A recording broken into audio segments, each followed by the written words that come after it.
सारे ਨੂੰ सत श्री अकाल। उम्मीद करती हूँ आप सब अपने घर में अच्छे होंगे, मैं भी अच्छी हूँ। मैं आज आपसे ना एक एक्सपीरियंस शेयर करना चाहती थी कि कर्म का जो फल है हमें मरकर भुगतना पड़ता है या जीते जी। तो पहले मैं मानती थी कि नहीं, जब हम मर जाएंगे तब भुगतना पड़ेगा, लेकिन ये बात प्रूफ हो गई कि कुछ कर्मों का हिसाब ना आपको जीते जी भुगत कर जाना पड़ता है। और ये बात पिछले महीने हुई है।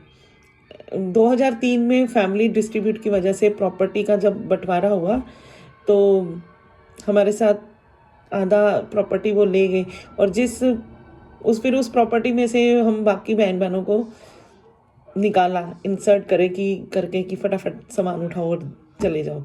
तो मेरी एक बहन ने उनको बोला कि जिस प्रॉपर्टी में से आज हमें निकाल रहे हो ना, उसी प्रॉपर्टी के लिए एक दिन तुम दोनों एक दूसरे के खिलाफ हो गए।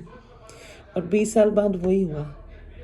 जिस कोर्ट में वो हमें लेकर गए थे, आज उसी कोर्ट में एक दूसरे के खिलाफ खड़े हैं और हमसे हेल्प मांग रहे हैं, जबकि उनमें से एक जो है नहीं रहा, लेकिन उनकी वाइफ ने उनके ऊपर उनके पेपर्स के साथ ऐसे किया। मेरी सिस्टर का मुझे फ़ोन आया कि क्या करना है। मैं अपने घर में छोटी हूँ, मेरे बाद मेरे छोटे भाई 2 भाई बहन हैं। तो मैंने उनको बोला कि तुम देख लो।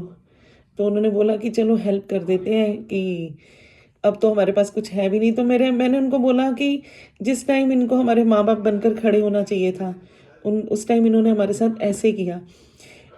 अगर वो उस टाइम पेरेंट्स की तरह हमें सहारा दे देते तो शायद पिछले साल जो मेरे भाई की अननेचुरल डेथ या अनटाइम डेथ जो हो गई, ऐसा इंसिडेंस हुआ कि वो चला गया अपने बर्थडे वाले दिन, जिसका पछतावा आज तक है मुझे, वो नहीं होता शायद। तो शायद उनको इस बात का है नहीं अभी भी, कि क्योंकि सगा नहीं था शायद इसीलिए।